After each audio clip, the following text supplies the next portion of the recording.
그 히브리서 읽어 보셨죠? 네. 읽어 보셔서 아시겠지만, 네, 그 구약에 대한 배경이 좀 없으면 읽기가 쉽지 않다고 말씀드렸고요. 1장부터 4장까지 보면 여러분 예수님이 누구신가에 대한 이야기가 히브리서 1장부터 저희가 4장까지 주로 주제였습니다. 그래서 예수님은 하나님과 동일한 분이시고, 빌립보서 2장에 나오는 것처럼 그런 고백을 히브리서는 1장에 하나님의 신성에 대해서 말씀하실 때 천사보다 뛰어난 분이시고, 그죠? 창조 때 같이 계셨고, 그 분이 이 땅에 오셔서 인간이 되셨습니다. 그리고 2장에 가면 그분은 그런데 우리와 똑같은 몸을 가지고 계셔서 우리를 긍휼히 여기실 수 있습니다. 왜냐하면 그분이 연약한 가운데 있었었기 때문에. 그래서 2장 18절, 4장 15절의 그 두 본문이 그래서 우리를 도우실 수 있는 분입니다. 그래서 예수님이 인성에 대해서 말씀을 나눴고요. 3장, 4장에 가면 그러면 그 예수님께서 이 땅에서 우리에게 어떤 것을 주실까 할 때 지난주 마지막 주제가 그거였죠. 안식이란 단어, 그죠? 영원한 안식을 우리에게 주시는 분입니다. 그런 얘기를 나눴고요. 오늘 5장 가면요, 이제 어떤 설명들을 하냐 하면 예수 그리스도가 대제사장이십니다. 이걸 이제 선포하고, 방식이 어떻게 되냐면 10장까지, 5장부터 10장까지 대제사장이신 예수님께서 어떻게 우리를 구원하실 수 있으며 예수님이 하시는 역할이 뭐며 그것이 왜 구약에 나오는 대제사장들과 다른 것인지 그렇게 설명을 하는 부분이에요. 그러니까 우리가 이중으로 어렵겠죠. 왜냐하면 대제사장이 누군지도 잘 모르고 대제사장이 뭐 했는지도 잘 모르는데 자세하게 모르잖아요. 근데 그 대제사장을 비유로 들면서 예수님이 대제사장과 다른 면을 또 얘기하는데 그 다른 면을 얘기하는 주체적인 인물이 누구냐 하면 누구죠? 멜기세덱이에요. 그래서 멜기세덱은 어떠한 분인데 이 멜기세덱이 대제사장과 뭐가 다르며 이런 설명을 하는 거죠. 그러니까 여러분이 기본적으로 알아야 될 몇 가지 핵심적인 게 있는데 그게 뭐냐면 대제사장이죠. 대제사장이 누군 줄 알아야 비교할 때 여러분이 대략적으로도 알 수 있죠. 자, 한번 대제사장이 뭐 하는 사람이죠? 네. 정리해보죠. 이걸 알아야 우리가 좀 얘기할 때, 그죠? 그죠? 지성소에 들어갈 수 있는. 뭐 여러분이 아는 건지 쭉 얘기해 보십시오. 네. 지성소에 들어간. 지성소가 뭐죠? 그죠? 그러니까 성막은 성소와 지성소로 나눠지죠. 그래서 성소까지는 제사장이 들어갈 수 있는데 이 지성소는 속죄일에 한 번만 들어갈 수 있고요. 들어갈 수 있는 유일한 사람이 대제사장이에요. 1년에 한 번만. 그 보통 대제사장이 입는 옷과 제사장이 입는 옷이 달라요. 저희가 구약할 때 보면 일반 제사장은요 하얀색의 세마포를 입습니다. 그런데 대제사장은 뭘 입죠? 그 위에 청색 옷을 한 번 더 입고 그 위에 뭘 입죠? 여러분 잘 아는 단어? 에봇이라는 거 입어요. 에봇. 거기에 12개의 그죠? 화려한 우리가 뭐 하고 싶은 비취 뭐 이러는 거. 그리고 왜 우림과 둠밈 그래서 하나님의 뜻을 알 때 그게 어떻게 생겼는지는 아무도 몰라요. 근데 그것을 그곳에 두었다 이렇게 돼 있어요. 어떤 식으로 했는지는 몰라요. 주사위처럼 던졌는지 한 번도 성경에 그걸 어떻게 사용했는지는 안 나와요. 우림과 둠밈이라는 게 있죠. 그렇죠? 예전에 우리 교우분이 했던 가게가 그 우림 시장에 있어요. 그러나 이 우림이 그 우림인지는 모르겠으나 그래서 에봇을 입어요. 대제사장만. 그런데 여러분 잘 아시겠지만 제사장은 어떤 집안에서만 나오죠? 자, 레위 지파는 맞죠. 레위 지파는 맞는데 레위 지파 중에도 누구죠? 아론의 후손만이 제사장이 될 수 있어요. 그러니까 모세가 아니에요. 어떤 분은 모세가 너무 유명하니까 모세 자손이 제사장이 된다 생각하는데 아니에요. 아론의 자손이에요.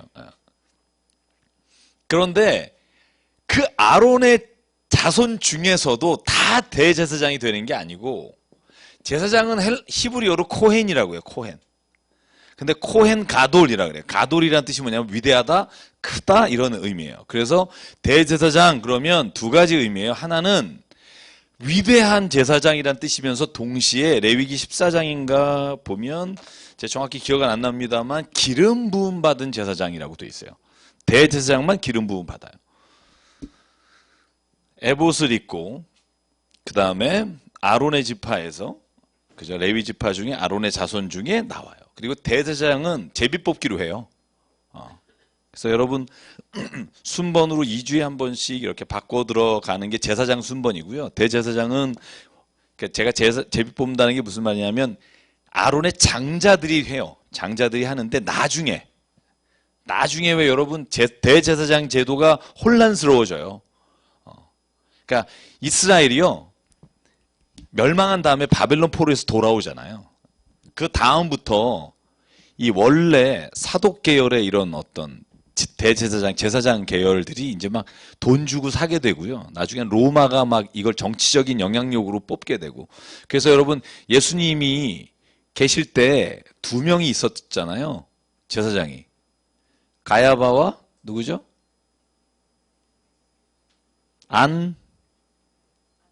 안나스죠.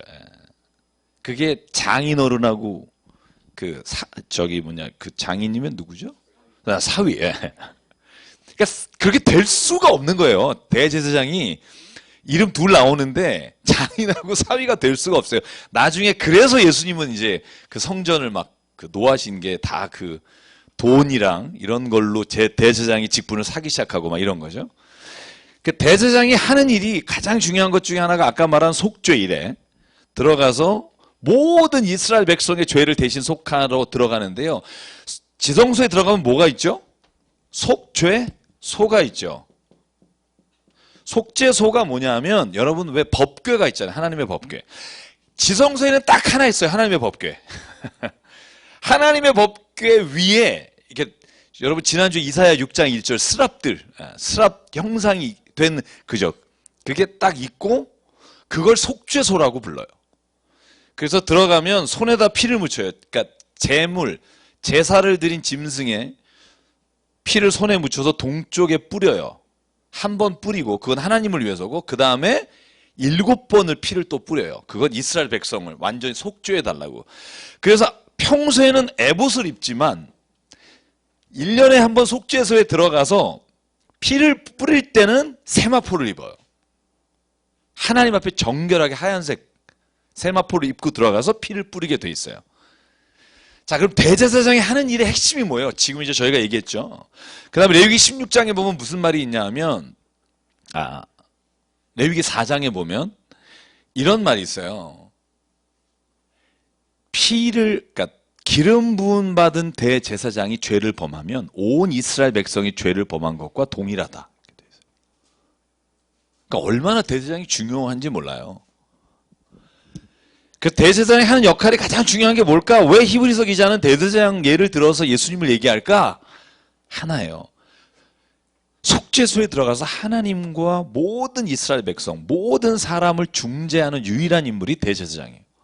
모든 사람의 죄를 대속해서 들어가서 피를 뿌림으로 죄를 속죄받는 일을 하는 게 대제사장이에요. 그러니까 예수님이 대제사장으로 오셨습니다라는 고백이 뭐냐면 마치 대제사장이 속죄일에 하나님과 인간 사이의 죄를 중보함으로 깨끗게 하신 것처럼 예수께서도 대제사장 되신 그분이 이 땅의 모든 죄를 깨끗게 하시는데 구약에 나오는 율법의 대제사장과 예수님이 얼마나 다른지를 설명하는 게 오늘 저희가 읽을 본문이에요. 둘이 너무나 다르다는 거예요. 무려 제가 체크해보니까 15개를 쫙 예를 들으니까 여러분 숨 차릴 거예요. 이제 좀 이따. 그렇게 다르다는 거예요. 구약의 대제사장과 예수님은 뭐가 다른가?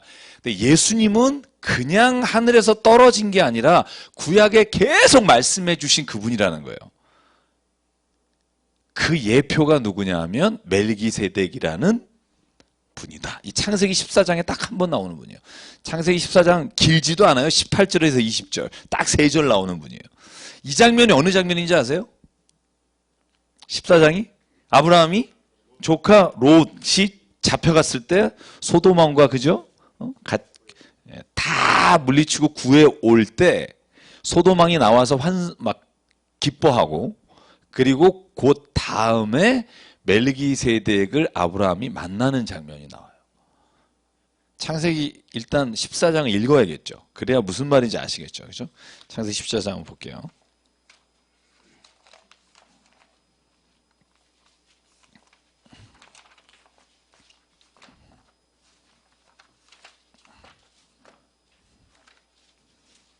혹시 프린트 나온 거 있으면 하나 갖다 주실래요? 제가 프린트 했는데 안 갖고. 아, 여기 있네요. 아, 없네요. 갖다 주실래요? 네, 네. 창세기 14장 18절부터 20절까지요. 네.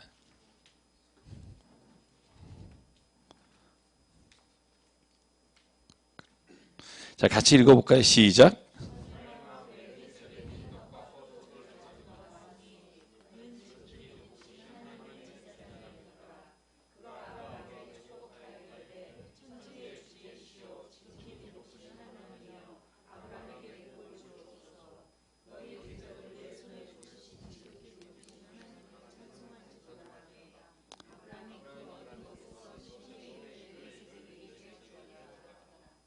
아멘. 네. 제가 지금 프린터 물 없어서 그냥 같이 나눌게요. 자, 멜기세덱이 지금 아브라함을 만났잖아요. 그 멜기세덱이 아브라함과 만나서 한 일이 있어요. 그게 뭐냐 하면 첫 번째 뭐죠? 아니 그냥 말씀하시면 돼요. 뭐죠? 네. 멜기세덱이 아브라함을 축복한단 말이죠. 그러니까 아브라함이 멜기세덱에게 뭘 해요?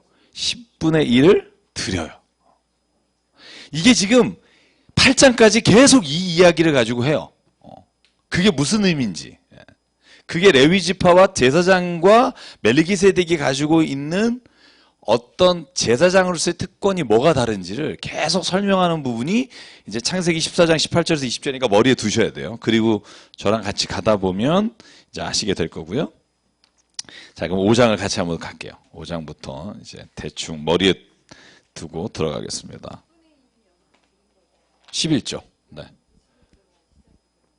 거기서가 첫 번째 11조죠. 네.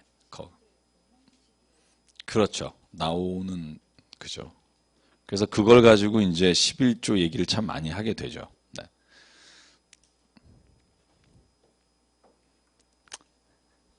자, 5장 1절부터 저하고 같이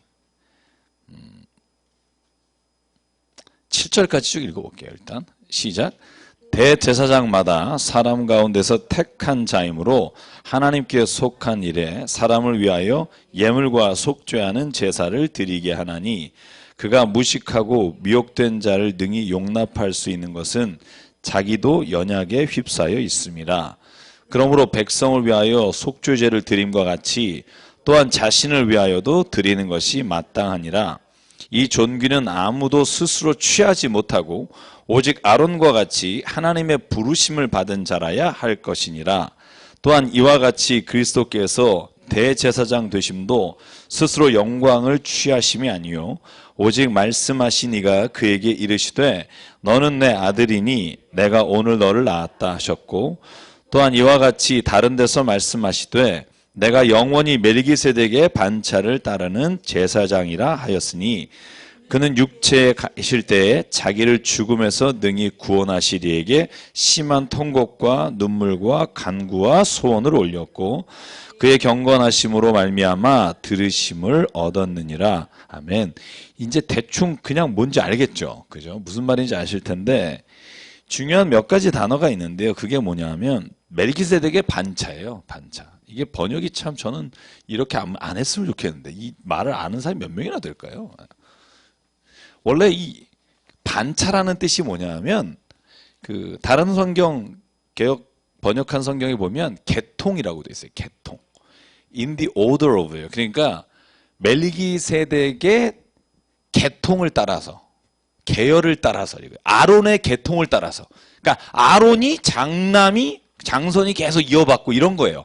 그게 이제 아론의 반차를 따라서 멜기세덱의 반차. 그래서 성경을 제가 볼 때 쉬운 말로 번역을 해야 될 필요가 있고 저희가 성경을 좀 쉬운 걸 쓸까 하는 고민을 하는 게 그런 거고요. 그래서 반차를 따른다 할 때 반차가 어느 계통을 따라서 했느냐의 의미고요. 지금 멜기세덱의 반차를 따랐다 하는 건 멜기세덱의 계통이라는 거예요. 아론의 계통이 아니고. 예수님의 그 대제사장 되심은 구약의 율법이 흘러나오고 가르치고 이루어졌던 대제사장 라인이 아닌 거예요. 쉽게 말하면 라인상. 아론의 라인이 있고 멜기세덱의 라인이 있는데 지금 예수님은 이쪽 라인이 아니고 이쪽 라인이라는 거예요. 근데 이쪽 라인의 특성이 뭔지를 설명하는 거예요. 대제사장은 원래 어떤 사람이냐? 1절에 보면 뭐라고 돼 있어요? 사람들 가운데 택함 받은 사람이다. 이건 동일한 거죠. 하나님께 속한 일에 사람을 위하여 예물과 속죄하는 제사를 드리게 하는 역할을 맡았다는 거예요. 아론의 반차, 아론의 계통의 라인에 있던 대제사장들은. 그런데 그 대제사장들도요, 무식하고 미혹되고 능히 용납할 수 있는 것은, 그런 사람들 용납할 수 있었던 건 자기도 연약했다는 거예요. 이건 비슷한 점이죠. 그죠? 예수님도 자기도 인간의 몸이 되셨잖아요. 빌립보서 2장 8절. 그죠? 하나님과 동등하지만 동등됨으로 취할 것으로 여기지 아니하시고 오히려 자기를 비워 종의 형체를 가져 사람의 모양으로 나타나셨으며. 그죠? 그래서 하나님이 인간의 모습으로 나타난 건 2장에 우리가 본 것처럼 그렇기 때문에 오늘 우리 모든 죄인을 혹은 미련한 자, 무식한 자, 미혹된 자를 하나님께서 예수 그리스도나 아니면 대제사장은 그 연약함을 이해한다는 거죠. 용납할 수 있다는 거죠. 3절에 보면 대제사장이 속죄제를 드린 것처럼, 자, 여기가 차이가 나는 거예요. 대제사장 일반 사람은 자기를 위해서도 속죄제를 드려야 돼요. 왜냐하면 자기가 죄가 있잖아요.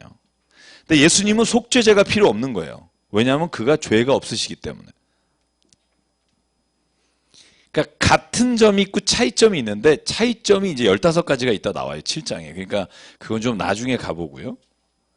아론의 반차에서 나온 제사장들, 아론의 계통에서 나온 제사장들은 죄가 있기 때문에 나중에 특징 중에 하나가 뭐냐면 계속 자기도 짐승을 죽여서 매번 속죄를 해야 되는 거예요. 그런데 예수님은 본인이 죄가 없으셨으나 본인이 다른 사람들을 위해 희생하는 희생 제물이 되셨기 때문에 계속 드리는 게 아니라, 여러분 성경의 7장에 보면 단번이라는 나와요. 단번에.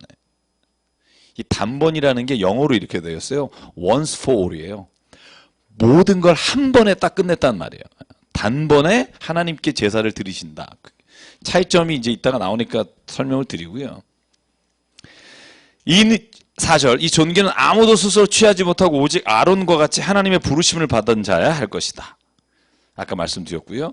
또한 이와 같이 그리스도께서 대제사장이 되신 것, 이제 비교합니다. 스스로 영광을 취하는 게 아니라 오직 말씀하신 이가 그에게 이르시되 내 아들이라 내가 너를 낳았다. 시편 2편 7절이라고 말씀드렸죠.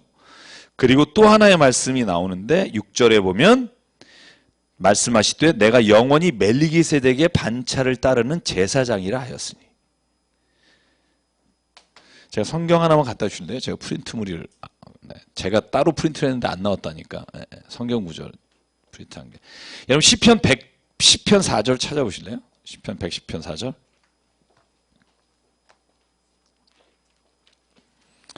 여기가 다윗이 쓴 시편에 멜기세덱의 이야기가 나오고요. 우리 젊은 사람들이 찬양을 좋아하는 그 새벽 이슬 같은 주의 청년들이 나온다는 게 110편인데 그 다음 절이 요 멜기세덱의 반차예요. 그러니까 그게 어떤 내용이 담고 있는지를 같이 한번 볼게요. 멜기세덱이 나오는 본문이 시편 110편 4절입니다. 같이 한번 요 3절 4절 같이 읽어볼까요? 자, 시작. 주의 권능의 날에 주의 백성이 거룩한 옷을 입고 즐거이 헌신하니 새벽 이슬 같은 주의 청년들이 주께 나오는도다. 여호와는 맹세하고 변하지 아니하시리라. 이르시기를 너는 멜기세덱의 서열을 따라 영원한 제사장이라 하였도다. 아멘. 여기는 서열로 번역했죠. 똑같은 단어를 반차, 서열, 계통. 그래서 번역이라는 게 참 힘든 거예요. 보시면 멜기세덱의 반차를 따라 영원한 제사장이라 이름을 걸음을 받다 하는 이 분이 누구냐면, 이 본문이 누구에 대한 거냐면 다시 오실 메시아에 대한 예언의 말씀이에요. 그러니까 다시 오시는 예수님, 구주로 오시는 분은 제사장은 제사장인데 계속 반복해서 그 제물을 드리는 제사장이 아니라 영원한 제사장으로 멜기세덱의 계열에서 오시는 분이다, 이렇게 나와 있어요. 여러분, 멜기세덱에 대한 이야기가 성경에 창세기 14장하고 이 시편 110편, 그 다음에 히브리서 거의 다예요, 이게. 그러니까 저희가 이 본문을 이해하면서 우리가 멜기세덱에 대한 이야기를 같이 좀 이해할 수 있으면 좋겠고요. 자, 그래서 7절에 보면 그는 육체에 계실 때 자기를 죽음에서 능히 구원하실 이에게 심한 통곡과 눈물로 간구와 소원을 올렸고 그의 경건하심으로 말미암아 들으심을 얻었느니라. 이 본문에 의하면 예수 그리스도는 이 땅에 계실 때 하나님께 통곡과 눈물과 간구를 하셨다는 거죠. 여러분, 누가복음 20장에 보면 예수께서 마지막 십자가의 길에 거쳐가실 때 이렇게, 그죠? 핏방울을 흘리시면서 하나님 보고 간구하는 장면이 있잖아요. 그게 자기가 구원받기 위한 게 아니라 사람들을 구원하시기 위해서 통곡과 고난과 이런 걸 받으셨다 하는 말로 히브리서가 읽고 있고요. 자, 그래서 한번 8절부터 14절까지 한번 볼게요. 여기는요, 이 하나님 되신 예수님, 그분을 신앙의 길에서 이해하지 못하고 따라가지 못하는 자를 신앙의 미숙아라고 불러요. 이 신앙에 대한 미숙아에 대한 이야기를 이제 중간에 잠깐 넣었는데요. 같이 한번 읽어볼게요. 8절부터 14절까지 시작. 그가 아들이시면서도 받으신 고난으로 순종함을 배워서 온전하게 되셨은즉 자기에게 순종하는 모든 자에게 영원한 구원의 근원이 되시고 하나님께서 멜기세덱의 반차를 따른 대제사장이라 칭하심을 받으셨느니라. 멜기세덱에 관하여는 우리가 할 말이 많으나 너희가 듣는 것이 둔함으로 설명하기 어려우니라. 우리한테 그러죠. 때가 오래되었으므로 너희가 마땅히 선생이 되었을 터인데 너희가 다시 하나님의 말씀의 초보에 대하여 누구에게서 가르침을 받아야 할 처지이니 단단한 음식은 못 먹고 젖이나 먹어야 할 자가 되었도다. 이는 젖을 먹는 자마다 어린아이니 의의 말씀을 경험하지 못한 자요 단단한 음식은 장성한 자의 것이니 그들은 지각을 사용함으로 연단을 받아 선악을 분별하는 자들이니라. 자, 이게 무슨 말이냐면요, 이제 이 편지잖아요, 편지. 지금 히브리서 기자가 편지를 쓰면서 그러는 거예요. 내가 너한테 이런 편지까지 하니 답답하다, 이런 거예요. 니네가 예수님을 믿고 신앙을 안 지가 굉장히 오래됐는데 아직도 이걸 몰라서 내가 너에게 설명을 해야 되니? 찌르시는 분 있죠? 그죠? 그러니까 너희가 아직도 그런 젖을 먹는 수준이니 너희가 단단한 음식을 먹지 못하는 처지가 됐으니까 참 안타깝다, 이런 말씀을 던지는 거예요. 그죠? 12절에 보면 그러니까 얼마나 오래 믿느냐가 아니라 13절 얼마나 의로운 말씀을 경험했느냐가 중요하다는 거예요.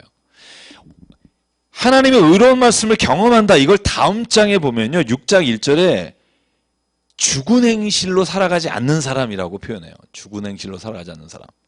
그러니까 여러분, 단단한 음식을 먹을 수 있는 사람, 그게 뭐냐면 내가 믿고 아는 것을 내 삶에서 행하며 사는 사람. 그러니까 성경이요, 히브리서가 믿음에 관한 말씀이지만 거의 동일한, 야고보서나 바울서신이나 동일한 이야기를 하고 있다는 걸 알 수 있고요. 여러분, 우리가 요한복음 17장에 나오는 예수님의 기도가 있어요. 마지막 제자들에게 13장부터 17장까지 주시는, 그죠? 제자들에게 주시는 특별한 말씀 혹은 기도가 있어요. 그 기도를 어떤 신학자들이 이름 붙이기를 대제사장적 기도라고 돼 있어요. 아버지여 이들을, 요한복음 17장의 기도를. 그게 아까 대제사장처럼 중재자의 기도예요.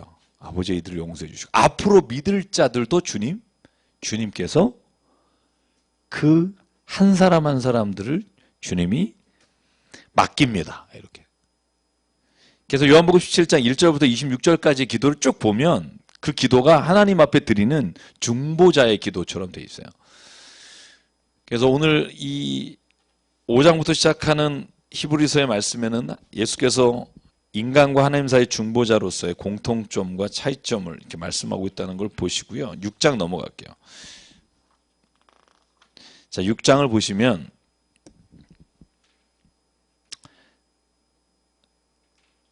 아까 초보자라고 말한 사람들 있죠. 그 사람들에 대한 말씀을 주시면서 믿음의 길에서 떠난 사람들에 대해서 또한 경고하는 말씀이 중간에 들어가요. 같이 한번 1절부터요. 1절부터 6절까지 한번 읽어볼게요. 네, 여기는 좀 읽으면서 좀 생각하시면서 읽으면 좋겠어요. 시작. 그러므로 우리가 그리스도의 도의 초보를 버리고 죽은 행실을 회개함과 하나님께 대한 신앙과 세례들과 안수와 죽은 자의 부활과 영원한 심판에 관한 교훈의 털을 다시 닦지 말고 완전한 대로 나가야 할지니라. 하나님께서 허락하시면 우리가 이것을 하리라. 한번 빛을 받고 하늘의 은사를 맛보고 성령에 참여한 바 되고 하나님의 선한 말씀과 내세의 능력을 맛보고도 타락한 자들은 다시 새롭게 하여 회개하게 할 수 없나니 이는 그들이 하나님의 아들을 다시 십자가에 못 박아 드러내놓고 욕되게 함이라. 아멘하기가 좀 그렇죠.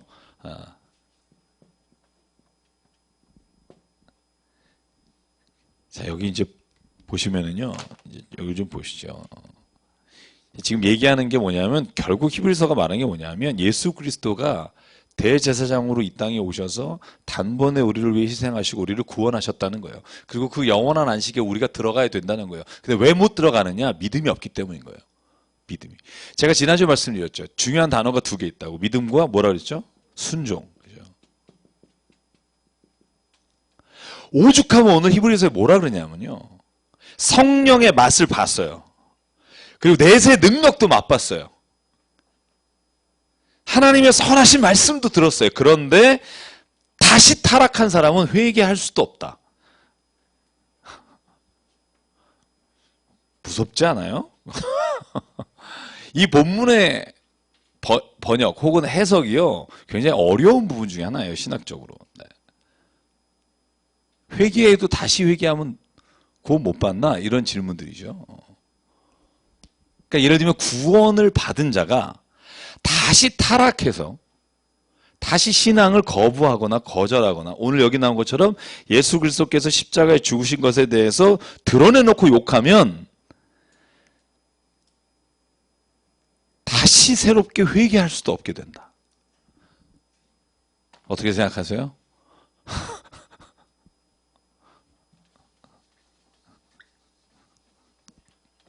생각하지 마요. 네.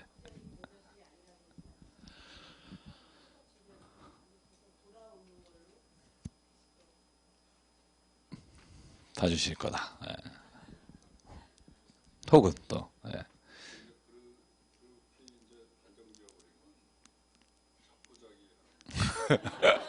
자포자기 할 수 있죠.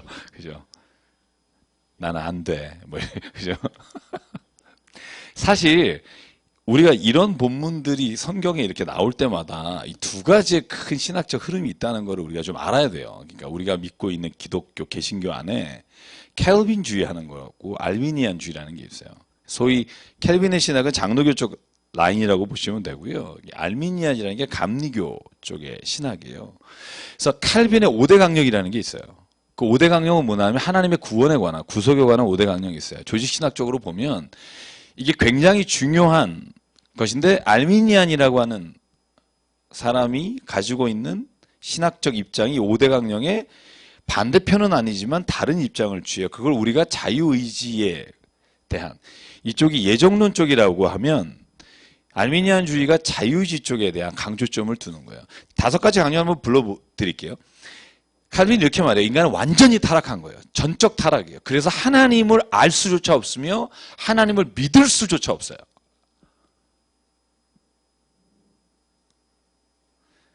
또 하나는요. 무조건적인 선택이에요. 우리가 뭘 해서 얻는 게 아니라 하나님이 선택하시는 거예요. 그러면 반대로 일단 두 가지는 알미니안이라고 하는 곳에서 자유의지를 강조하는 쪽에서는 여러분 지금 여러분이 생각하는 것처럼 그러겠죠. 첫 번째 1번은 뭐예요? 완전 전적 타락이 아니라 부분적 타락이라고 보겠죠. 하나님을 알만한 것들을 그 안에 두셨다는 거죠. 로마서 1장의 말씀처럼. 그러니까 하나님을 알고 믿을 수 있는 그 빛의 씨는 남아있다는 거죠. 두 번째, 무조건적인 선택이 아니라 조건부 선택이에요. 조건부 선택이란 뭐냐면 인간의 선택권이 있다는 거예요. 인간의 믿음이라는. 인간이 하나님을 향해서 할 수 있는 영역이 있다는 거죠. 칼빈의 세 번째는요, 제한된 구속이에요. 제한된 구속은 뭐냐면 하나님은 구속받을 자를, 이미 구원받을 자를 십자가에서 선택하고 그 사람을 위해 죽으셨다는 거예요. 제한된 구속이에요.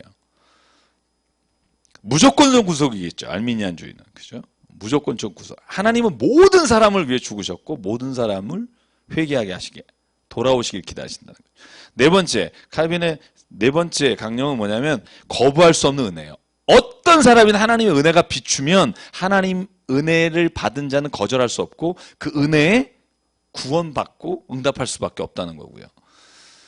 알비니안주의는요, 인간은 자기의 자유의지로 거부할 수 있어요. 다섯 번째, 칼빈주의에서 우리가 가장 많이 쓰는 용어 중에 하나인데 성도의 견인이라는 말 들어보셨어요? 견인? 이 견인이라는 게요, 인내라는 단어, perseverance인가요? 그 인내라는 단어로도 번역할 수 있고 우리가 자동차 토우, 견인한다 이런 의미로도 쓸 수 있는데 쉽게 말하면 한 번 구원받은 자는 절대로 하나님이 놓지 않는다. 이게 성도의 견인이에요. 캘빈주의에서. 절대로 하나님. 왜 그런 거 있잖아요. 그런 말 들어본 적 있죠. 하나님은 선택한 자를 절대 놓지 않으신다. 근데 알비니안주의에서는 그러죠. 아니다. 성도가 구원받아도 타락하여 그 구원의 길에서 떠날 수 있다. 이 두 가지가요, 큰 신학적 흐름에 이 두 줄기가 있어요. 근데 사실 이 둘이 다 성경에 있어요. 여러분 그거 알잖아. 이사야서에 뭐라고 나와요? 내가 너를 태중에 있을 때 너를 선택했다 그러잖아요. 바울이 그러잖아요. 그죠? 바울 고백에도 그러죠. 우리가 태중에 있을 때 하나 우리가 선택하셨다. 여러분 이 말은 자유의지로 된 게 아니라 하나님의 선택권이 있다는 거예요. 아까 말씀드렸지만 여러분 그 성경 안에는 또 로마서 1장처럼 이 세상에 하나님을 알만한 것들을 두셨다. 누구든지 핑계치 못한다. 이 말은 뭐냐면 하나님을 내가 알 수 있는 능력이 있다는 것과 누가복음에 여러분 보면 20장인가요? 천국잔치 비유할 때 다 초대했는데 난 서울 장가 가야 돼요. 지금 내가 거기 갈 시간이 없어요. 이러고 거절하는 장면이 나오잖아요. 마지막 천국 초대잔치에 거절하는 내용이 나오죠. 이제 그걸 보면 인간이 자유의지로 거절할 수 있는 본문도 있고요. 그러니까 어느 한쪽은 성경적이고 어느 한쪽은 성경적이지 않은 게 아니라 둘 다가 성경 안에서 이렇게 흘러가는 하나님의 말씀이란 말이죠. 그렇죠? 그러니까 이 두 중에 뭐가 맞냐 틀리냐 보다 그럼 이제 여러분이 그걸 묻고 싶잖아요. 저는 항상 제일 중요한 게 그럼 난 뭐냐? 저는요. 제가 한번 쭉 체크해보고 써봤어요. 한번 제가 이렇게 쭉 써봤어요. 제가 가지고 있는 생각들을 한번 오른쪽에. 역시 제가 지금 이성적으로 그리고 성경을 이렇게 신학적으로 보면서 제 생각은 알미니안주의가 강해요. 모든 사람을 하나님은 부르셨어요. 무조건적으로. 네. 그리고 응답한 사람을 구원하세요. 거부할 수 있는. 그래야 하나님의 여러분 reward라는 게 보상이라는 게 내가 선택권이 없이는 보상이 있을 수가 없어요. 완전 타락이 아니라 나는 하나님을 알만한 것들을 두셨다고 생각해요. 그러면 칼빈이 틀렸냐? 아니에요. 저는요, 그런데 제가 그렇게 구원받았다고 믿는데요, 제 마음 한속에 뭐가 있냐면 가끔 기도하거나 내가 말씀을 읽을 때 이런 생각이 들어요. 나는 내가 믿음을 지킬 수 있을 만한 존재가 아닌데 하나님이 나를 믿음을 주시고 나를 이끌어 주셨다는 고백을 해요.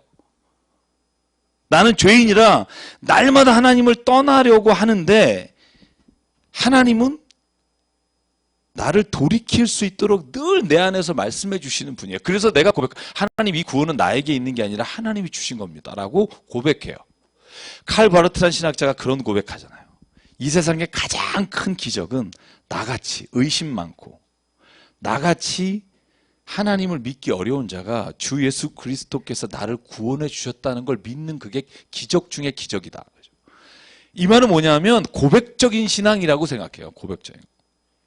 나는 내가 한 게 아무것도 없다고 생각해요. 내가 믿었지만 결국은 하나님의 은혜에 내가 그 놀라우신 은혜에 감격하며 나갔죠. 그러니까 사실 그러니까 저는 그 두 가지가 다 이렇게 이분법 쪽으로 구분되는 것들이 아니라 하나님 안에서 내가 구원받은 자로 가만히 보면 내가 믿음으로 하나님을 믿는 그 믿음으로 하나님이 나를 구원해 주셨고 그러나 그 믿음도 내게 아니라 하나님이 주셨다.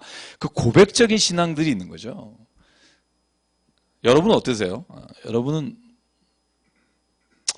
난 내가 믿어서 구원받은 거야. 이런 분은 없잖아요. 사실 내가 믿어서 구원받았지만 그 전적인 게 은혜라고 말하잖아요. 그래서 초대 여러분께서 우리 기독교 신앙에 왜 솔라 피데 솔라 그라시아 솔라 스크립트라 그죠? 오직 은혜, 오직 믿음, 오직 말씀. 왜 그렇게 말해요? 내가 한 부분이 있지만 그러나 그것 역시도 하나님의 은혜 안에 하나님이 내게 부어주신 사랑으로 했다는 거죠. 그죠? 그러나 저는 믿음이라는 게 순종이라는 게 저는 구원에 있어서 있어야 된다고 믿어요. 그죠? 그래서 오늘 히브리서에서 이렇게 타락한 자들은 다시 새롭게 회개할 수 없다. 이 말은 저는 이렇게 이해를 해요. 여기서부터가 이제 성경 본문 해석인데요. 저는 히브리서 기자는 이렇게 보는 것 같아요. 그 사람이 지금 다시 타락했다면 그 사람은 본래도 구원받은 사람이 아닐 것이다. 저는 근데 지금 이 본문을 제가 며칠 이렇게 묵상하면서 그런 생각이 들어요. 내가 만약에 다시 타락하잖아요. 그럼 내가 진짜 믿음이 있었던 순간이 없었을 수도 있겠다는 생각이 드는 거예요. 전적으로 하나님을 믿었다면 내가 하나님의 그 살아계심과 하나님의 전적인 구원에 대해서 믿었다면 내가 하나님을 떠날 수는 없을 것 같다는 생각이 드는 거예요. 그러니까 저는 히브리서 기자는 그런 말을 하고 있는 게 아닐까. 그죠? 네가 만약에 타락해서 진짜 예수 그리스도를 여기 나오잖아요. 십자가에 못 박고 드러내고 욕하고 다니는 거다. 그러면 당신은 어쩌면 당신은 구원받은 적이 없을 수도 있다. 구원받은 척하고 사람들이 볼 때는 구원받은 자처럼 살았을지 모르지만 당신은 정말 구원의 은혜를 체험한 적이 없을 수 있다는 거예요. 그렇게 생각하고 나니까 떨리더라고요. 네네네네.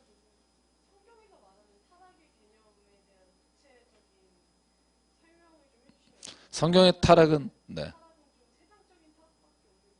네. 네.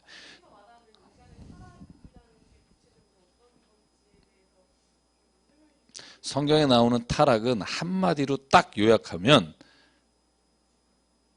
하나님 부인하는 거예요. 네. 나머지 타락은 그 결과예요. 술 취함과 방탕함과 살인과 간음과 이 모든 것들은 하나님과의 관계가 끊어지고 하나님을 인정하지 않는 자에게서 나오는 결과예요.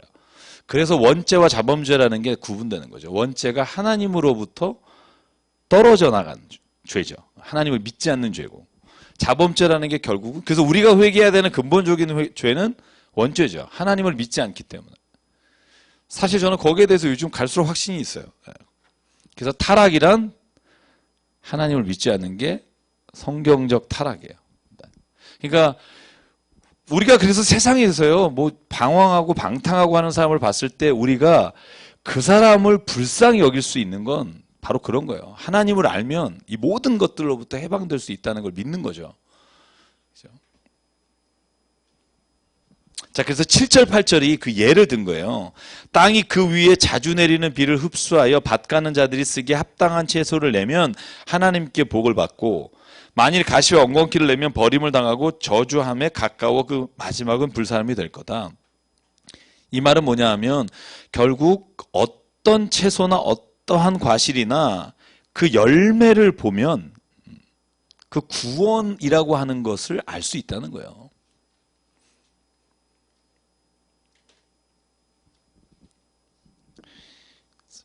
저는 그래서 내가 진짜 믿고 있나 가끔 그 생각해요. 이게 진짜라는 말이 좀 그런데 진짜 믿음. 그럼 이제 가짜가 있다는 거잖아요. 솔직히 이건요 자기밖에 몰라요. 저기서 제가 뭐라고 써놨냐면 여기 구원에 관한 한 자기와 하나님만이 알 수 있는 거예요.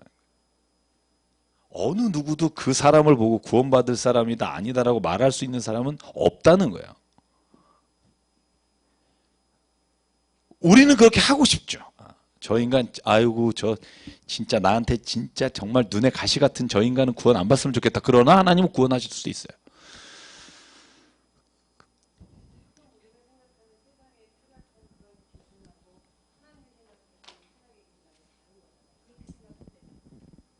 그러니까 구원에 관한 한 예를 들어서 예수 그리스도를 믿음으로 말미암아 구원받는 게 우리 기독교의 전제니까 그거 아니면 받냐 안 받냐 이건 저에게 잘 물어보셔봤자 뭐 저도 답을 못하는 거고요. 일단 예수 그리스도를 믿는 사람 중에 내 눈에 정말 가시 같은 사람, 생활도 개차반인 사람, 그 사람은 구원 안 받았으면 좋겠다라는 생각도 들기도 하고 안 받을 것 같다 그렇다고 해서 그 사람이 안 받는 게 아니라는 거예요. 왜냐하면 나는 굉장히 교회 열심히 하고 믿는 것 같으나 내 속에 믿음이 없는 경우도 있다는 거예요. 그게 율법 바리새인들이 그런 거죠. 자기는 확신이 하나님의 은혜 가운데 구원받아요. 아이고 저 세리들 안 됐다. 이런데 예수는 역전을 시키잖아요. 그게 뭐냐면 마음이 상한 마음으로 하나님 앞에 나가는 사람. 저는 이런 생각 늘 해요. 뭐냐면 내가 진짜 하나님 앞에 최선을 다해 살았어. 그래도 늘 하나님 앞에 부족해. 저는 그 사람이 구원받는다고 생각해요. 아, 내가 이 정도 했다. 뭐 이렇게 그래서 내가 이제는 됐다라는 생각이 들 수가 없는 게 제가 여러분에게 지난번에 설교할 때 그런 얘기 했잖아요. 우리의 합리성이라는 게 굉장히 이기적인 합리성이라니까요. 합리적이라고 말하면서 사실은 내게 득이 되는 것을 가장 논리적으로 설명하잖아요. 우리가. 그죠? 근데 우리는 진짜 열심히 착하게 살아도 그것 때문에 해를 당하는 사람이 있잖아요. 우리 교회가 막 사람이 늘어나면 어느 교회가 문 닫는 교회도 있을 수 있다는 거죠. 그러면 열심히 했지만 그래서 하나님 앞에 굉장히 칭찬을 받았으나 내 눈에는 그것으로 인해 아픈 사람이 보임으로 인해 내 안에 하나님 앞에 다시 통회하는 심령이 되는 거죠. 하나님 내가 이제 그러면 어떻게 하면 좋겠습니까? 그래서 하나님이 사랑하는 마음은 통회하는 심령이다. 그러니까 그 말이 죄책감에 눌려서 맨날 죄짓고 막 이런 게 아니라 내가 하나님 앞에 살아가는 삶에 있어서 기쁨이 있는데 나는 너무 기쁜데 때로는 나로 인해 혹은 내 주변에 하나님의 관계 안에서 나로 인해서 받는 그런 어려움이 있는 사람이 봤을 때 내 안에 그런 떨림이 있어야 되는 거죠. 사도 바울이 하신 말씀 있잖아요. 두렵고 떨림으로 너의 구원을 이루라. 저는 그 말이 참 그러니까 구원은 받았어요. 그런데 우리가 늘 두렵고 떨림이 있어야 돼요. 왜냐하면 우리의 삶에 있어서 구원을 확신할 수 있는 건 하나님밖에 없어요. 나 자신이 하나님과 관계에서 내가 느끼는 거, 내가 알 수 있는 거지만 너무 자만하지 않는 게 제일 중요한 거고요. 하나님의 구원과 인간의 책임, 저는 그런 것들이 중요하다고 생각해요. 빌립보서 2장 12절 기억하십시오.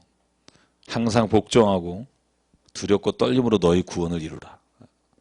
저는 이 말씀이 늘 우리가 기쁨으로 생각해야 될 말이라고 생각하고요. 그래서 여러분 10절, 11절 말씀 쭉 보면 같이 읽어볼까요? 시작. 하나님은 불의하지 아니하사 너희 행위와 그의 이름을 위하여 나타낸 사람으로 이미 성도를 섬긴 것과 이제도 섬기고 있는 것을 잃어버리지 아니하시느니라.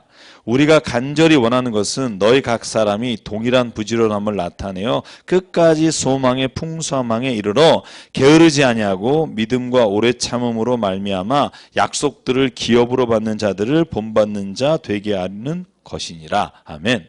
그러니까 여기 히브리서 기자가 뭐라고 말하는 거냐면 우리 같이 예배하며 우리 만나는 우리 안에 하나님이 이 소망을 주시사 끝까지 이 길을 걸어가기를 내가 간절히 바란다는 거예요. 나 혼자 구원받고 나 혼자 하나님 안에서 성숙하고 깨닫는 자가 아니라 우리 각 사람이 동일한 부지런함으로 믿음의 길을 걸어갔으면 좋겠다. 그러니까 편지 쓰는 거잖아요. 예를 들어서 내가 구원받고 내가 진짜 하나님하고 관계가 너무 좋으니까 아유 쟤는 좀 안 그랬으면 좋겠다 이런 편지 안 쓰죠. 이런 편지. 그죠? 이 편지 쓴 이유가 뭐예요? 너희도 하나님하고 이 관계 안에 들어와서 진짜 이 하나님이 주신 영원한 안식을 지금 누리며 살아봐라.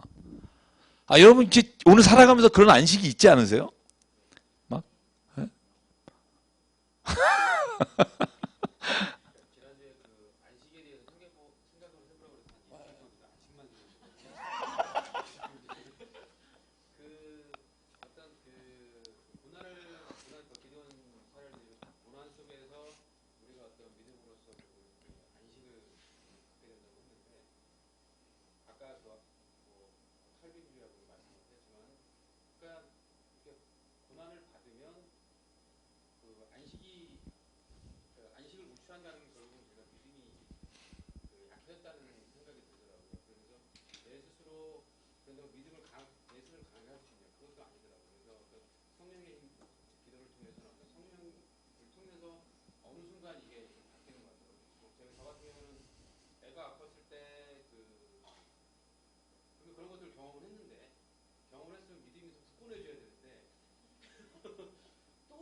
그러니까 저도 그런 생각해요. 뭐냐면 제가 왜 바로미터라는 거 얘기했잖아요. 그러니까 내가 지금 신앙이 하나님 앞에 참 안식하고 있다. 하나님 안에 있다라는 거에 대한 바로미터가 뭘까? 제가 늘 저는 그래요. 평강. 제가 세 가지가 있다 그랬죠. 저는 늘 내 안에 하나님의 평강이 지금 있나. 두 번째는 내가 예배 자리가 기쁜가. 예배 자리 혹은 기도의 자리가. 정말 내 안에 이게 없으면 안 가고 싶어요. 어떤 때. 기도 소리가 어떤 때는 진짜 이렇게 막 피하고 싶기도 하고 막. 그죠? 그게 내 안에 지금 하나님을 통한 안식과 평안이 없는 거죠. 세 번째는 뭐냐면요. 내가 하나님의 말씀을 읽는 기쁨이 없어요. 저는 이제 그런 경우. 하나님 말씀을 읽으면 막 이게 달고 막, 꿀송이보다도 쉽지 않아요. 쉽지 않은데, 저는 제가 하나님 안에 이렇게 거하면 말씀이 있는 게 그게 좋아요. 그러니까 이게 각자마다 그 바로미터가, 그러니까 내가 지금 신앙이 어떤가 아닌가는요, 정말 죄송한 말이지만 아무도 누가 알아줄 수 없어요. 자기밖에 몰라요. 왜 그런 유명한 말이 있잖아요. 하루를 피아노를 안 치면 자기가 알고, 그죠? 일주일을 안 치면 나와 같은 동료 알고, 한 달을 안 치면 관객이 안다. 뭐 이런 말처럼 사실 우리가 주변 사람이 이 사람이 왜 이러지라고 할 때 이미 늦은 경우가 많아요.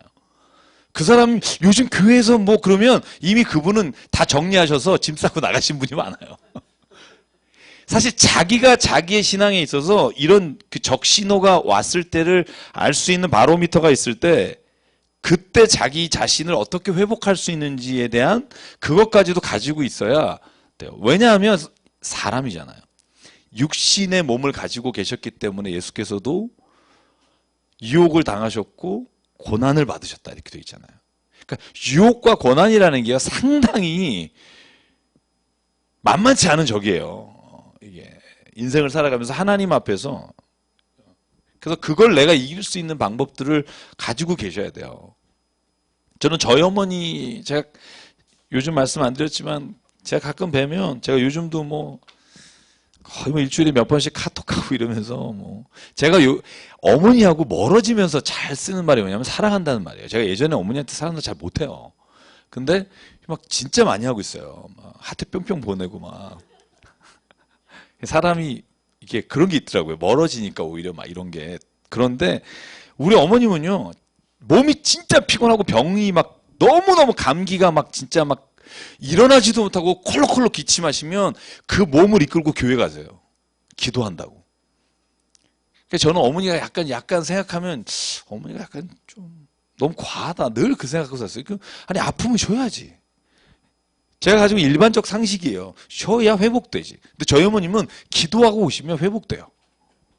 살아나요. 이렇게 막 인상 쓰고 막 그러다가 그 상황에 교회 가서 기도하거나 예배드리고 오시면 막 얼굴이 확 살아나고요. 그러니까 육신의 감기가 아무 문제가 안 되는 상황이 돼요. 그래서 저는 그걸 보면서 요즘은 그게 약간은 이해가 가요. 그게 어머니가 자기의 신앙을 바로미터를 가지고 계시다 생각을 해요. 그러니까 저희 어머니를 보면서 제가 참 신앙에서 많은 것들을 생각하는데요. 저는 자기가 하나님 안에서 이렇게 얼마나 멀리 있는지 이런 거에 대한 바로미터는 좀 곰곰이 생각해 보시는 게 좋을 것 같아요. 저는 찬양이 또 저한테는 막 아주 뭐 제가 찬양 막 골라서 막 들을 때가 있어요. 이렇게 그러면 그게 막 엄청 내 힘이 돼요. 그럼 제가 여기 들어올 때 달라요. 출근할 때 벌써 흥얼흥얼거리고 찬송이 막 이렇게 나와요. 그러면 내가 그 찬송의 힘을 정말 너무너무 많이 받는 거예요. 근데 여러분 찬송도 안 틀고 말씀도 안 읽고 기도도 안 하면서 늘 그렇게 생각해요. 나는 왜 이렇게 예수님하고 가까워지기가 어렵지? 뭐 당연한 거예요. 나한테 왜 물어보는지 모르겠어요. 딱 보면 알겠는데 그냥. 그러니까 자기가 지금 뭔가 신앙에 있어서 그런 문제가 있는 거예요. 근데 그게 너무 길어지는데도 모르는 경우가 많다니까요. 부부 사이에 여러분 그런 거 있잖아요. 부부 사이에 사랑하는 거 멀어지는 거 순식간이거든요. 처음에 서먹서먹하고 뭐 그러다가 한 일주일 지나고 한 달 지나면 굉장히 낯설고 막 이러지 않아요? 저만 그래요? 그러니까 맨날 그 노력해야 돼요. 그죠? 왜냐하면 이 사람의 감정이라는 게 여러분 이런 거예요. 맨날 웃다가 그 사람이 오늘 안 웃고 가만히 있으면 기분이 안 좋은가 이런 생각이 든다니까요. 부부끼리라도. 그러니까 더 신경 써야 돼요. 더 하나님과 관계도 좀 마찬가지라고 생각해요. 내가 하나님 안에서 그런 어떤 기쁨들과 하나님과 나의 관계 안에서의 이런 것들이 회복돼야 돼요. 예수님이요. 뭐 재밌고 좋아서 새벽에 하나님께 나갔겠어요. 하나님도 육신의 몸을 가지고 계셨어서 하나님과 관계 안에 있지 않으면 그게 늘 무너질 수 있는 거죠. 저는 뭐 예수님을 그렇게 생각해 이렇게 말하시는 분이 있겠지만 저는 마태복음 4장에 예수께서 유혹받는 장면 보세요. 예수님이 뭘로 이겨요? 난 하나님이다. 아니에요. 말씀으로 이기잖아요. 왜냐하면 하나님의 말씀이 늘 예수님 안에서 있어야 세상을 이길 수 있어요. 여러분 말씀이 내 안에 없으면요 우리는요 답을 어디서 찾냐면 머리에서 찾아요. 제가 늘 그랬어요. 말씀이 없으니까 내가 아는 지식과 내가 생각하고 봤던 책과 어떤 사변을 가지고 답을 찾아요. 근데 말씀이 내 안에 있으면 그런 것들과는 정말 다른 대답들이 내 안에서 나와요. 그거는 누가 시켜서 되는 게 아니고요. 내가 하나님 말씀 안에 있을 때 그래요. 여러분 그런 거 수요수영 공부 오래 나오시면 약간씩 느끼는 분 없어요? 없나? 이거 어쩌지?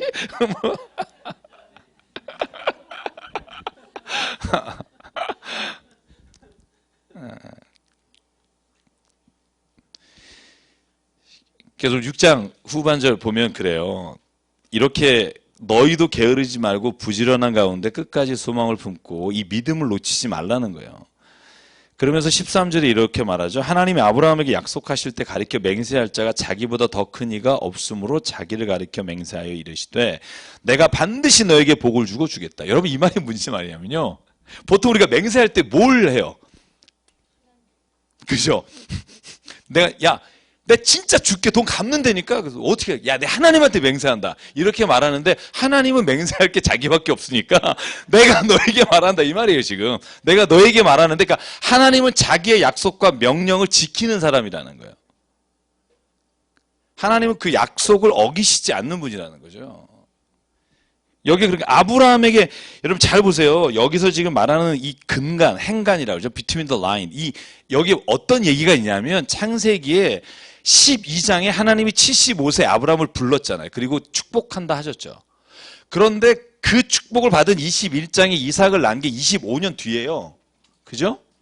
근데 22장에 가면 아브라함이 이삭을 바치는 장면이 나와요. 이삭이 20살인지 15살인지 모르지만 지가 걸고 이거 들고 갈 정도면 10살은 넘었을 거고요. 그거 한 15년이나 20년을 기다렸어요. 거의 50년, 그러니까 25년 기다려서 애 낳죠. 20년 기다려서 기껏 애가 잘하고 있는데 바쳐라 그랬던 거예요. 여기에 나오는 이 본문이요. 내가 너를 축복하겠고 반드시 복을 주며 너를 번성하게 하고 번성하게 하겠다. 이 말이 창세기 22장이에요. 다시 말하면 하나님은요. 아브라함에 약속했던 50년의 그 전의 이야기를 지키신다는 거예요. 22장에 가서 그 말씀에 대해서 이삭을 통해 확증하셨고 이삭의 후손을 통해서 하나님께서 그 이루신 분이라는 거예요. 하나님의 약속과 자기 자신에게 하신 명령, 이 두 가지 맹세를 놓치지 않는 분이다. 그게 17절이에요. 같이 읽어볼까? 17절 시작. 하나님은 약속을 기업으로 받는 자들에게 그 뜻이 변하지 아니함을 충분히 나타내시려고 그 일을 맹세로 보증하셨나니 이는 하나님이 거짓말을 하실 수 없는 이 두 가지 변하지 못할 사실로 말미암아 앞에 있는 소망을 얻으려고 피난처를 찾은 우리에게 큰 위안을 받게 하심이라. 그러니까 여러분도 이제 히브리서 기자가 말하는 거예요. 하나님의 그 약속과 맹세하심을 믿으라는 거예요. 손해봤다. 큰 손해봤다. 손해보죠. 세상적으로. 근데 그 큰 손해가 하나님 안에서 손해냐? 그건 모르는 거예요. 왜냐하면 하나님의 손해의 근거는 우리의 물질과 우리의 건강과 이런 것들이 있는 것이 아니라 하나님과의 관계 안에서 있기 때문에.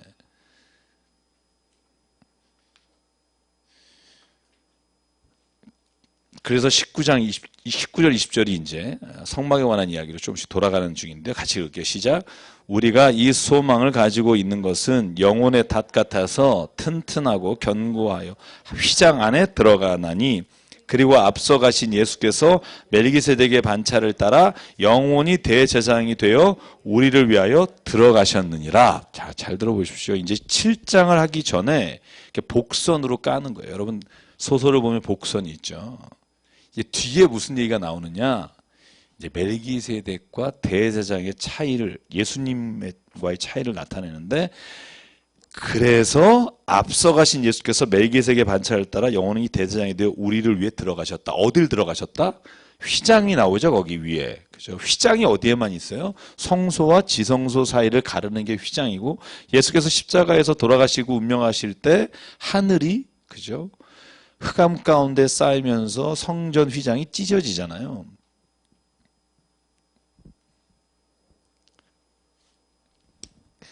그래서 이제 어려운 7장으로 가는 거예요. 어려운 7장으로 가보죠. 7장. 저도 정리하면서 보니까 7장이요. 멜기세덱의 반차에 대해서 설명하는 거죠. 멜기세덱이라는 단어는요. 그 헬라어로 하니까 멜기세덱이라고 하는 단어고요. 원래 히브리서에 나오는 히브리어, 창세기 14장에 나오는 히브리어가 말키세데크라고 돼 있더라고요. 말키체데크. 그래서 멜레크라는 단어하고 체데크라는 단어 두 개가 합쳤다는 건데요. 멜레크라는 게 왕이란 뜻이에요. 왕, 임금. 그죠? 체데크라는 게 정의, 의로움. 그래서 우리가 의의 왕 이렇게 말하는 거예요. 혹은 여기 본문의 히브리서는 샬롬의 왕 이렇게 의의 왕이며 샬롬의 왕이라고 아예 설명까지 하잖아요. 2절에. 의의 왕이요.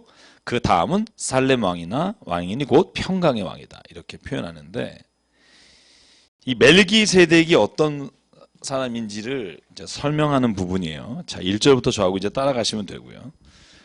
지극히 높으신 하나님의 제사장이에요. 이 땅의 성막의 제사장이 아니라 하늘의 제사장이에요.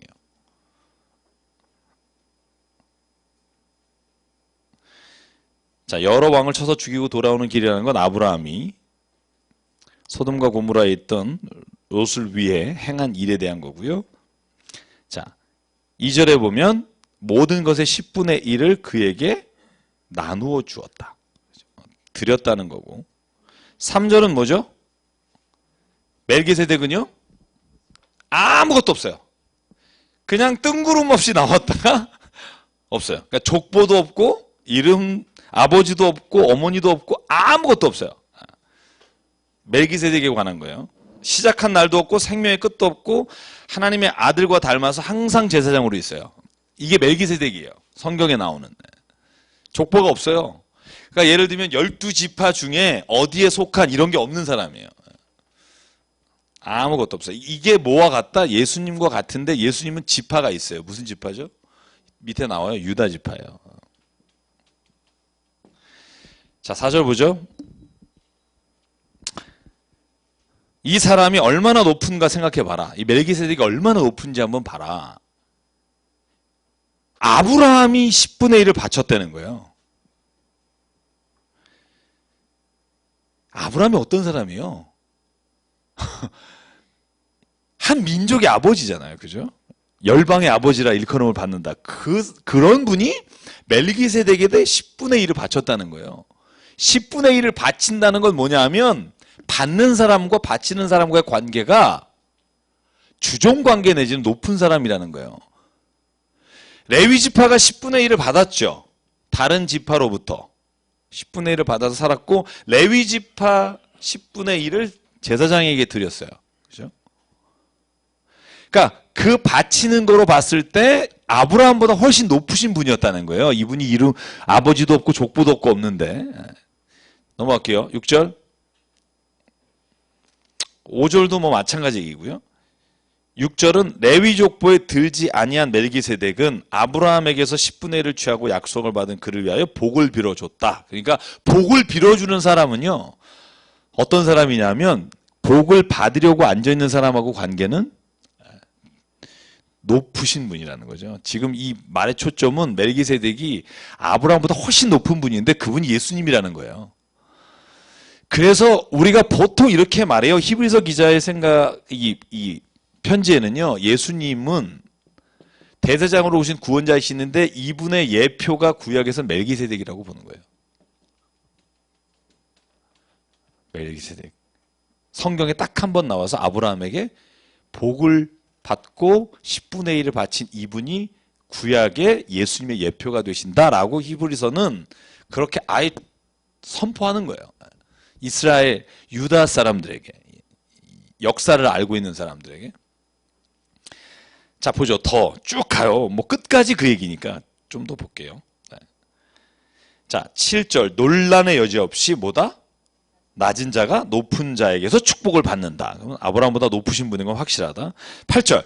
또 여기는 죽을 자들이 10분의 1을 받으나 저기는 산다고 증거를 얻은 자가 받았다. 이게 뭐냐 하면 레위 지파는 어차피 레위 지파에서 나온 제사장들은 10분의 1을 받지만 그 사람들은 다 죽는 사람들인데 멜기세덱은 죽지 않을 사람이고, 왜냐하면 영원한 제사장이라고 돼 있기 때문에. 그리고 예수님도 죽지 않는 분이다. 영원히 사시는 분이다. 비교하고 있는 거예요. 두 개. 자, 10절. 이는 멜기세덱이 아브라함을 만날 때 레위는 이미 자기 조상의 허리에 있었습니다. 이게 9절하고 10절이 연결되는데 9절 같이 읽어볼게요. 시작. 또 아브라함으로 말미암아 10분의 1을 바쳤다고 할 수 있나니 이는 멜기세덱이 아브라함을 만날 때 레위는 이미 자기 조상의 허리에 있었습니다. 자, 무슨 말인지 잘 모르시겠지만 이런 말이에요. 아브라함이 먼저예요? 레위가 먼저예요? 아브라함이 훨씬 먼저죠. 그러니까 아브라함이 멜기세덱에 바쳤다는 건 이미 아브라함의 몸에서 나오는 레위 지파까지도 함께 바쳤다는 의미다, 이런 거예요. 레위 지파가 허리에 있었다는 게 뭐냐면 그들도 이미 아브라함의 후손이기에 그때 바칠 때 그 레위 지파마저도 대제사장의 지파들도 이미 멜기세덱에 바쳤다는 거예요. 10분의 1을 바쳤고 복을 받았다는 거예요. 그러니까 레위나 제사장과는 비교가 안 될 정도로 멜기세덱은 복을 줄 수 있는 위치에 있는 분이라는 거고요. 11절 같이 읽죠. 시작.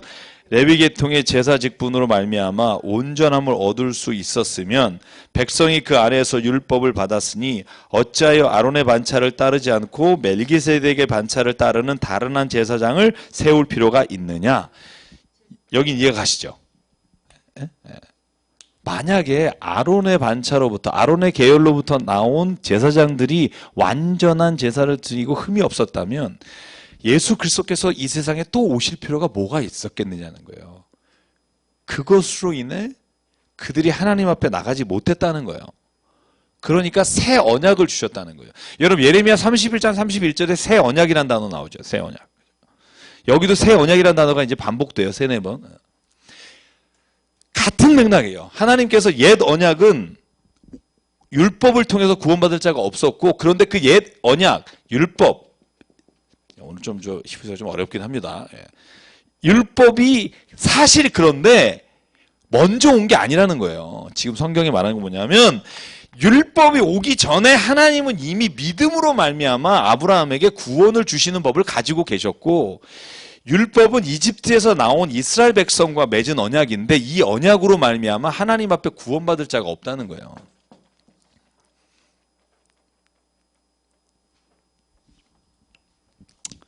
네, 피곤하시죠? 네. 그래서 새 언약이 주어진 게 예전에 없던 걸 준 게 아니라 아브라함과 약속했던 그것이 이어지는 거예요. 자, 갑시다. 12절 시작. 제사 직분이 바뀌어졌은즉 율법도 반드시 바꾸어질 것이다. 13절 이것은 한 사람도 제단 일을 받들지 않는 다른 지파에 속한 자를 가리켜 말한 것이라. 우리 주께서는 유다로부터 나신 것이 분명하도다. 이 지파에는 모세가 제사장들에 관하여 말한 것이 하나도 없고 멜기세덱과 같은 별다른 한 제사장이 일어난 것을 보니 더욱 분명하도다. 한 절 더. 그는 육신에 속한 한 계명의 법을 따르지 아니하고 오직 불멸의 생명의 능력을 따라 되었으니 증언하기를 내가 영원히 멜기세덱의 반차를 따르는 제사장이라 하였도다. 자, 보십시오. 시편 110편 4절을 지금 여기까지 설명하는 거예요. 그 하나를 이렇게. 왜 멜기세덱이 예수님을 향해서 예수님을 일컬어 영원한 멜기세덱의 반차를 따르는 제사장이라고 말하느냐? 이러이런 이유에서 예수님은 멜기세덱의 계열을 따르는 하나님의 영원하신 제사장이다. 이 얘기를. 그래서 여러분 여기 본문에 빠져 있지만 14절, 17절, 19절, 28절 다 보면 헬라어로 가르라는 말이요. 계속 나와요. 왜냐하면 이렇게 하나를 설명하기 위해서 쭉 이렇게.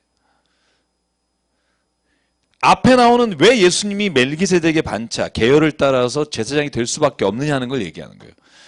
그러니까 여러분 따라오시기가 쉽지 않아요. 이게. 왜냐하면 논리를 설명하기 위해서 지금 계속해서 지금 멜기세덱을 비교하고 있기 때문에 강의 시간에 제일 힘들 때가 논리적으로 뭔가 30분 설명해야 될 때예요. 나도 힘들고 앉아있는 사람도 힘들고. 왜냐하면 그 사람들은 이 논리에 집중하고 따라와야 되거든요. 그래서 읽으면서 집중해서 따라오시는 분들은 괜찮겠지만, 자, 그럼 이제 나머지 좀만 더 볼게요. 여기까지만 하고 마치죠. 네. 자, 18, 19 시작. 전에 있던 계명은 연약하고 무익함으로 패하고 율법은 아무것도 온전하게 못할지라. 이에 더 좋은 소망이 생기니 이것으로 우리가 하나님께 가까이 가느니라.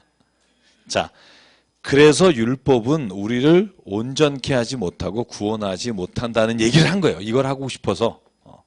그 뭐가 그러면 구원하는 거냐?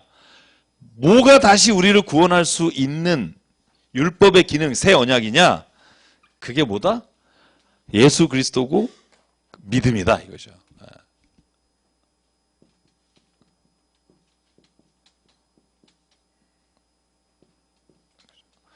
여러분 사도 바울도 왜 로마서에 보면 이거 정말 설명 많이 하잖아요.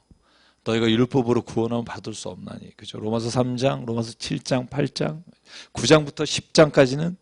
그런데 유대인들은 또 하나님께서 곁길로 난 이방인을 통해 다시 구원하실 것이다. 그죠? 사도 바울이 말하는 그거와 히브리서에서 말하는 것과 거의 비슷해요. 이걸 자세히 가보면, 그런데 설명하는 툴이 달라요. 사도 바울이 말하는 툴과 히브리서의 기자가 쓰는 툴이 달라요. 히브리서의 기자는 구약 시편에 창세기 14장에 아브라함에게 나오는 그 멜기세덱의 대사장 되시는 것과 예수님이 대사장 되신 것을 다시 모세와 아론의 후손들에부터 제사장이 돼서 했던 율법과 비교해서 이 율법으로는 구원받을 수 없다는 걸 얘기하면서 예수님 그분을 믿음으로 말하며 구원받는 것이 뭔지를 설명하는 거예요. 얼마나 수고하셨어요. 그죠? 우리한테 이거 알려주시려고 얼마나 수고 많이 하셨어요. 저는 성경 신약에서 제일 어려운 게 요한계시록보다 히브리서예요. 저는 개인적으로 히브리서를 읽다 보면 암호 푸는 것 같아요. 어떤 때는. 그래서 여러분이 좀만 더 가볼게요. 자, 20절부터 22절까지 시작.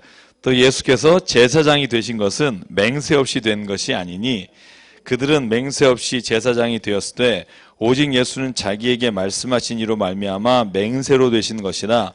주께서 맹세하시고 뉘우치지 아니하시리니 내가 영원히 제사장이라 하셨도다. 이와 같이 예수는 더 좋은 언약의 보증이 되셨느니라. 아멘. 자, 이게 뭐냐면요. 다른 제사장들은 족보로 됐다는 거예요. 혈통으로. 그죠? 그냥 된 거고, 예수님은 예수께서 순종하심으로, 맹세하심으로 그 대제사장이 되셨고, 그러므로 그 맹세하신 것이 이루지 않는 것이 없을 거다. 앞에 나온 거 있죠. 언약과 맹세를 이루시는 하나님. 그러니까 걱정하지 말라는 거예요. 히브리서 기자는 하나님이 약속을 폐하시지 않으실 것이고 예수님을 통해서 주시는 그 구원의 은혜를 그치지 않으실 거라는 거예요. 참 그 말을 좀 너무 어렵게 하죠. 자, 그렇죠. 이렇게까지 안 하셔도 되는데 뭐 이런 생각 가끔 들죠. 이렇게까지 안 하셔도 요한복음 3장 16절이면 되는데 그러니까 하나님이 세상을 이처럼 사랑하사 독생자를 주셨으니 이는 저를 믿는 자마다 멸망치 않고 이러면 참 좋은데 그죠? 이건 유대인들에게 또 그죠? 율법을 아는 자들에게.